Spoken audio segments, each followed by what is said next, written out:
Hello friends, my name is Satyam. How are you? आज हम लोग कॉन्स्टिट्यूशन ऑफ इंडिया को समझने की दिशा में आगे बढ़ते हैं। पिछली वीडियो में हम लोगों ने आर्टिकल 1 को समझा था।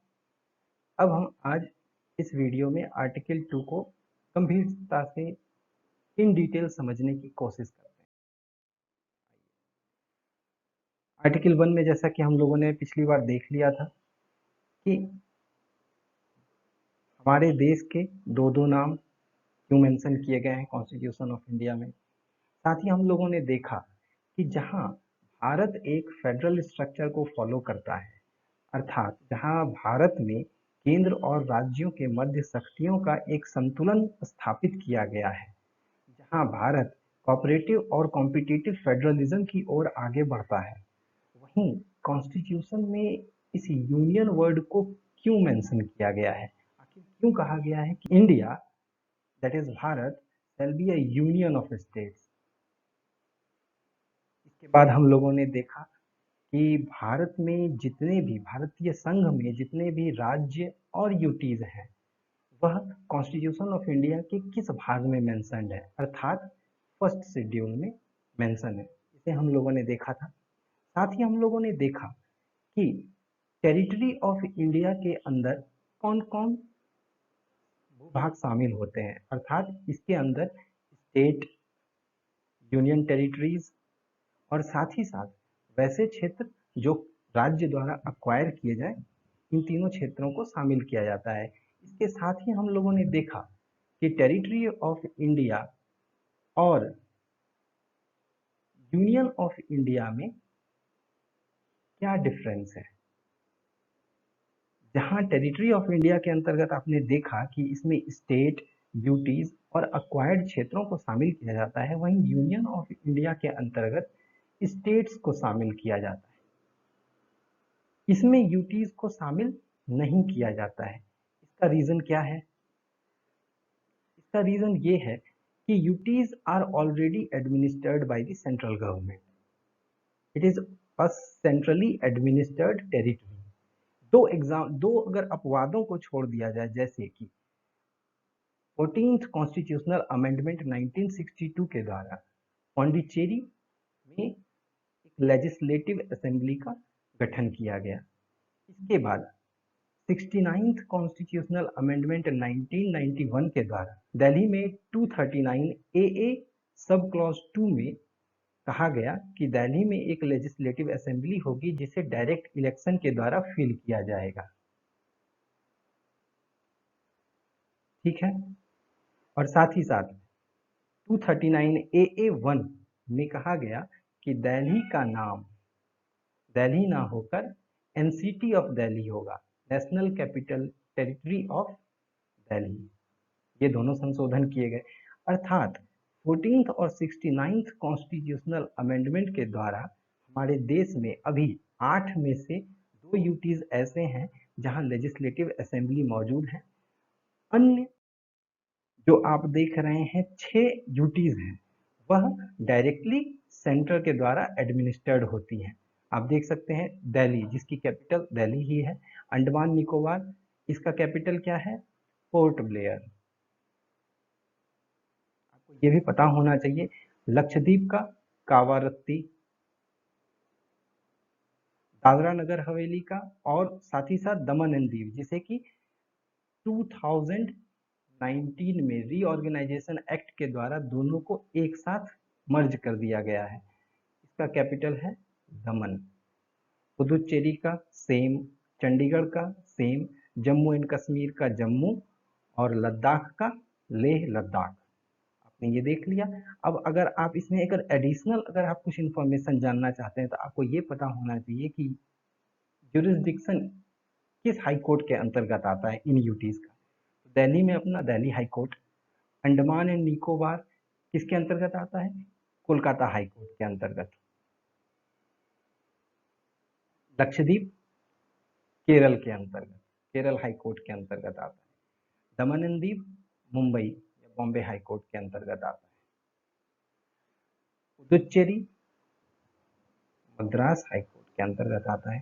Chandigarh Punjab and Haryana high court. Jammu and Kashmir और लद्दाख ये दोनों ही जम्मू एंड कश्मीर हाई के जुरिस्डिक्शन के अंतर्गत आता है। चलिए अब आगे बढ़ते हैं। आर्टिकल 2 को समझने से पहले हम ये समझ लेते हैं, जैसे कि लास्ट वीडियो में हम लोगों ने देखा था कि राज्य के स्टेट के 3 ऑर्गन होते हैं। ऑर्गन 3 होते हैं, लेजिस्लेटिव, एग्जीक्यूटिव और जुडिशरी। अब हम आगे देखते हैं कि राज्य के 4 अनिवार्य तत्व होते हैं। तत्व अर्थात यह राज्य की अनिवार्यता को सिद्ध करते हैं। तो राज्य के 4 तत्वों में पहला तत्व आता है कि राज्य के पास अपनी एक भूभाग होनी चाहिए, एक टेरिटरी होनी चाहिए जिस पर कि राज्य का अधिकार हो। दूसरा, राज्य के उस जो भूभाग है उस भूभाग में कुछ पॉपुलेशन या जन समुदाय होना चाहिए जिस पर राज्य क्या करेगा, अपनी राजनीतिक क्रियाओं को एग्जीक्यूट करेगा। तीसरा, सरकार होनी चाहिए जो राजनीतिक गतिविधियों को संचालित करे। और चौथा, जो कि बहुत ही इंपॉर्टेंट है, कि राज्य के पास सॉवरेंटी होनी चाहिए, यानी संप्रभुता होनी चाहिए। संप्रभु का अर्थ होता है कि राज्य अपने उस भूभाग पर यानी उस टेरिटरी के भीतर कोई भी डिसीजन लेने के लिए स्वतंत्र हो, वह बिना किसी दबाव में किसी भी निर्णय को ले सके। तो इसी संप्रभुता को कायम करने के लिए आप आर्टिकल 2 को देखेंगे। इसमें संसद को, पार्लियामेंट को यह अधिकार दिया गया है कि वह विधि के द्वारा किसी भी राज्य को या तो एडमिट कर सकती है संघ में या इस्टेब्लिश कर सकती है। एडमिशन का मीन्स होता है प्रवेश कराना, यानी कि कोई राज्य ऑलरेडी स्थित है उसे अपने संघ में मिलाना। और दूसरा है इस्टेब्लिश, यानी स्थापित करना, यानी कोई एक नया राज्य ही क्रिएट कर देना। कोई जैसे एक सपोज एक आइलैंड बनता है, भौगोलिक प्रक्रियाओं के द्वारा यदि कोई एक नया आइलैंड बनता है जिस पर अभी किसी का अधिकार नहीं है, तो राज्य चाहे तो वैसे भूभाग को अपने क्षेत्र के अंदर शामिल कर उसे स्थापित कर सकती है। और प्रवेश कराने का अर्थ है अब इसे हम एग्जाम्पल के थ्रू समझते हैं। जैसे आर्टिकल 2A को आप देखिए, इसमें इसके द्वारा सिक्किम को भारतीय संघ के अंतर्गत शामिल किया गया था। अब इसकी कहानी को समझते हैं। सिक्किम एक बफर स्टेट की तरह काम करता है, जैसे कि नेपाल है, जैसे कि भूटान है। नेपाल, भूटान ये दोनों ही जो देश हैं, ये भारत और चीन के मध्य एक बफर स्टेट का काम करते हैं। सिमिलरली सिक्किम का भी जो ज्योग्राफिकल पोजीशन है वह एक्चुअली एक बफर स्टेट की तरह काम करता है। तो शुरुआत में जब भारत आजाद हुआ था उस वक्त सिक्किम भारत का हिस्सा नहीं था। 1950 में भारत और सिक्किम के बीच एक ट्रीटी हुई जिसमें भारत ने कम्युनिकेशन, डिफेंस, फॉरेन अफेयर्स से संबंधित मामलों के लिए इसके साथ एक समझौता किया कि हम सिक्किम को सपोर्ट करेंगे इन मामलों में, साथ ही सिक्किम की टेरिटोरियल इंटीग्रिटी को हम उतना ही महत्व प्रदान करेंगे जितना अन्य राज्यों को करते हैं।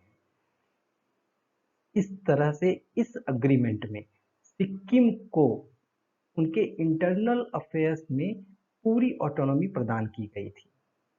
लेकिन 1974 आते आते, चूंकि आप जानते हैं कि सिक्किम में उस वक्त मोनार्की था, मोनार्की मीन्स राजतंत्र, वहां राजा का शासन चलता था।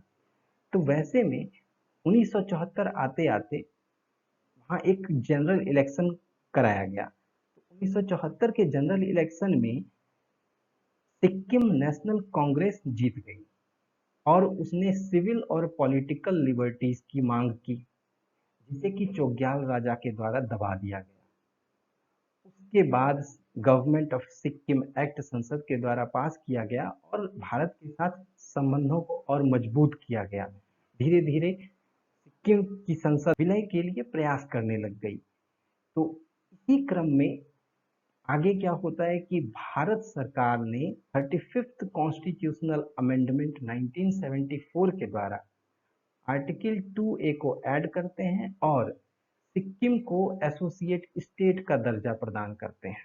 और यूनियन ऑफ इंडिया के अंतर्गत इसे शामिल किया जाता है। इसके बाद चोग्याल राजा फेयर रेफरेंडम की बात करते हैं कि एक बार हमारे राज्य में फ्री और फेयर रेफरेंडम होना चाहिए। तो जब ये रेफरेंडम कराया जाता है, सिक्किमीज मोनार्की रेफरेंडम इसे कहा जाता है 1975 में, अप्रैल 1975 में जब ये कराया जाता है तो इसका रेस्पॉन्स बड़ा ही यूनिक आता है। आप देख सकते हैं कि 97.55% लोगों ने भारत में विलय के पक्ष में मतदान किया था।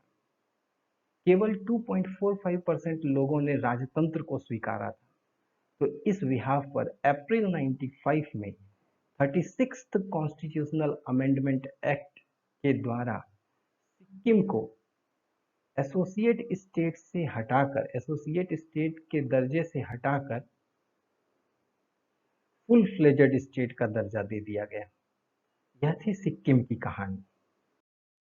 इसके बाद हम कुछ और एग्जाम्पल से समझते हैं कि आर्टिकल 2 में कहा गया है कि संसद एडमिशन कर सकती है, यानी प्रवेश कर सकती है किसी भी टेरिटरी का, और साथ ही साथ इस्टेब्लिश कर सकती है। हम प्रवेश कराने के कुछ और एग्जाम्पल को देखते हैं।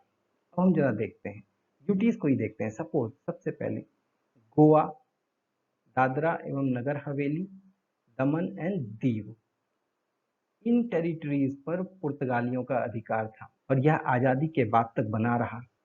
यनम, माहे, कराईकल और पुदुचेरी, इनके ज्योग्राफिकल लोकेशंस भी बहुत ही मायने रखते हैं। आपको इन सब चीजों को भी मैप में देख लेना है।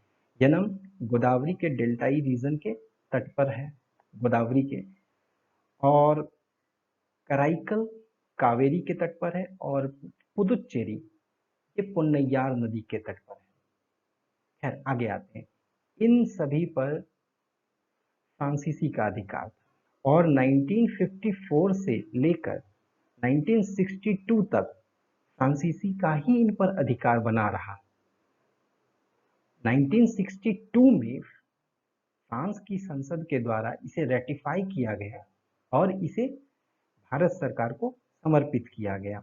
तब जाकर यह फ्रांसीसी क्षेत्र जो है भारत का यूटी बना, अर्थात ये 1962 में यनम, माहे, कराईकल और पुदुचेरी भारत के अंग बने। तो आप जैसा देख सकते हैं कि 10th कॉन्स्टिट्यूशनल अमेंडमेंट 1961 के द्वारा दादरा एवं नगर हवेली यूटी बना।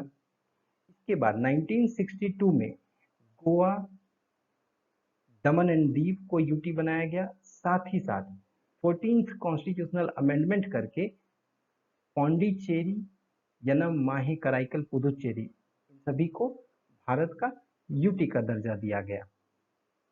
और इसके बाद आप जानते हैं कि 2006 में पौंडीचेरी का नाम परिवर्तित कर, ऑल्टरेशन ऑफ नेम करके पौंडीचेरी को पुदुचेरी बनाया गया। तत्पश्चात 1987 में गोवा, दमन एंड दीव रीऑर्गेनाइजेशन एक्ट के द्वारा गोवा को एक स्टेट का दर्जा दिया गया। तो यह थी पूरी कहानी आर्टिकल 2 कि राज्य के पास किसी भी अन्य क्षेत्र को, अन्य राज्य को या अन्य विभाग को अपने संघ के अंदर प्रवेश कराने या उसे स्थापित करने की शक्ति। इसके बाद नेक्स्ट वीडियो में हम लोग देखेंगे आर्टिकल 3 के बारे में। Thank you.